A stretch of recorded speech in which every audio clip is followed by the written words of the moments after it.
Welcome to Master Each Gem. I bet you didn't know just how many epic moments have shaped the world you live in today. Our world, in all its complexity and wonder, is not a sudden creation.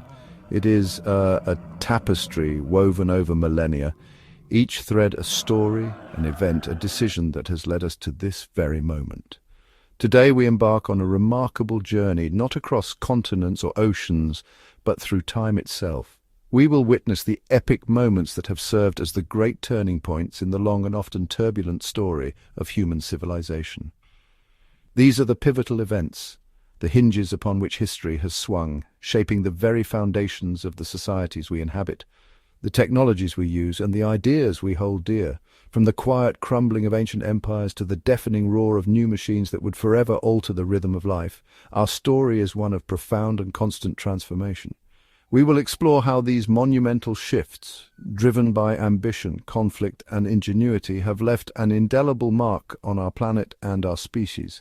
The echoes of these past events resonate all around us, in the borders drawn on our maps, the political systems we live under, and the very language we speak. It is a story of collapse and rebirth, of devastating loss and extraordinary innovation. So I invite you to join me now as we travel back to witness these epic moments.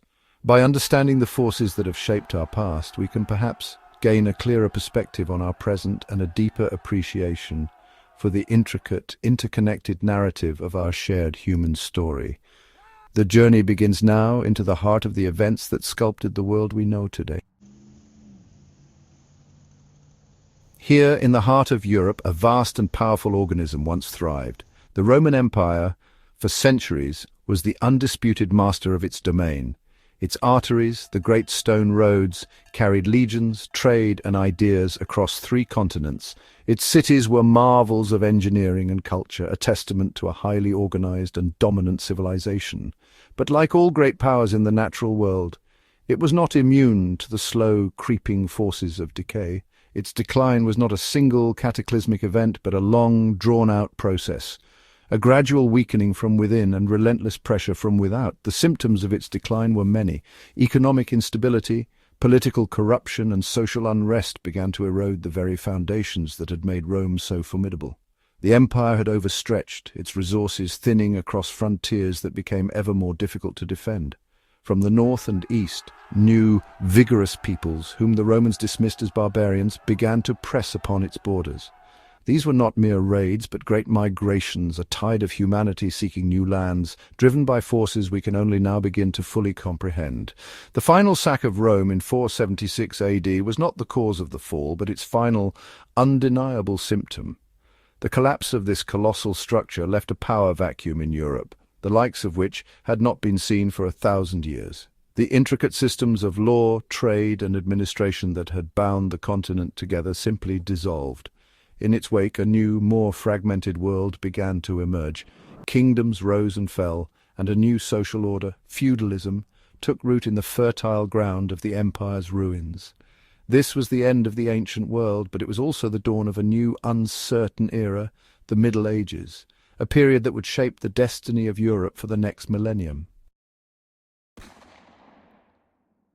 For centuries, the rhythm of human life had been dictated by the sun and the seasons. Life was overwhelmingly agrarian, powered by the muscle of man and beast. But here in the misty hills of 18th century Britain, a new and powerful force was stirring. It began not with a clash of armies, but with the hiss of steam and the clatter of machinery. The Industrial Revolution was a fundamental transformation in the very nature of existence, a shift so profound it would resculpt societies across the globe. It was here that humanity learned to harness the ancient energy of fossil fuels on an unprecedented scale. The invention of the steam engine was the catalyst. This remarkable machine could perform the work of 1,000 men tirelessly day and night. Factories, the new cathedrals of industry, sprouted across the landscape, drawing people from the countryside in a great unprecedented migration. Cities swelled, growing at a dizzying pace, becoming crowded, noisy, and often squalid centers of this new age. The very air began to change, filled with the smoke and soot from countless coal-fired furnaces. A new world, forged in iron and powered by steam, was being born. This was not merely a technological revolution, it was a social one. It created new classes of people, the wealthy industrialist and the urban working class. It altered family structures, the nature of work and our relationship with the natural world. The pace of life accelerated dramatically, and the goods once considered luxuries became available to the masses. The innovations of this era, railways, telegraphs, mass production, would shrink the world and lay the groundwork for the globalized technological society we inhabit today. The world would never be the same again. By the dawn of the 20th century, Europe was, well, a complex web of empires, alliances and rivalries, a system of immense power held in a delicate, precarious balance. It was really a powder keg, just waiting for a spark. That spark came on a summer's day in Sarajevo in 1914, with the assassination of an archduke. The intricate system of alliances, designed to keep the peace, instead acted as a series of tripwires, pulling one nation after another into a catastrophic conflict. What many believed would be a short, decisive war, well, it descended into a brutal, agonizing stalemate. This was a new kind of warfare, industrialized and impersonal. The fields of Europe were transformed into a nightmarish landscape of trenches, mud and barbed wire. Millions of young men were sent into the teeth of machine guns and artillery, instruments of death on a scale never before witnessed. The conflict stretched far beyond Europe, drawing in soldiers from colonies around the world, making it the first truly global war. The immense loss of life, the so-called lost generation, left a deep and lasting scar on the psyche of every nation involved. When the guns finally fell silent in 1918, the world was, honestly, irrevocably changed. Great empires, the Austro-Hungarian, the Ottoman, the Russian, had crumbled into dust. The map of Europe and the Middle East was redrawn, creating new countries and sowing the seeds of future tensions. The Treaty of Versailles, intended to secure a lasting peace, instead imposed harsh terms on Germany, fostering a resentment that would smolder for 2 decades. World War I did not end all wars. It tragically became the prologue to an even greater, more devastating global conflict. The uneasy peace forged after the Great War lasted barely 2 decades. The unresolved tensions, the economic despair of the Great Depression, and the rise of aggressive expansionist ideologies created, well, the perfect storm for another global conflict. In Europe, the fascist regimes of Germany and Italy sought to dominate the continent, while in Asia, Imperial Japan embarked on its own brutal campaign of conquest. The failure of international diplomacy to contain this aggression finally led to the invasion of Poland in 1939, plunging the world once more into the abyss of war. This conflict was fought on a scale that, honestly, dwarfed even the First World War. It was a total war, engaging entire societies and economies, fought across the oceans, in the deserts of Africa, the jungles of the Pacific, and the frozen steppes of Russia. The fighting was characterized by terrifying new technologies and tactics, from the blitzkrieg that swept across Europe to the vast naval battles decided by aircraft carriers. The war also witnessed humanity's darkest chapter, the Holocaust, a systematic industrial-scale genocide that frankly defies comprehension and stands as a permanent warning to all of humanity. By its end in 1945, the war had claimed over 60 million lives and left vast swathes of the world in ruins. The old powers of Europe were exhausted, their empires crumbling. From the ashes of the conflict, 2 new giants emerged to dominate the global stage, the United States and the Soviet Union. The defeat of fascism was a monumental victory for the Allied powers. But the use of atomic weapons on Japan to end the war introduced a terrifying new element into human affairs.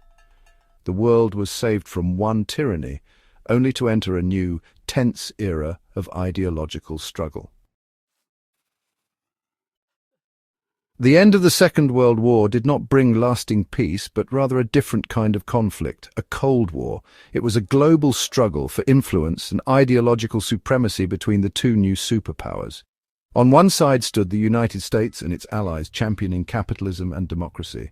On the other, the Soviet Union and its satellite states promoting communism. There was no direct large-scale fighting between the 2 giants for a simple, terrifying reason: the nuclear bomb.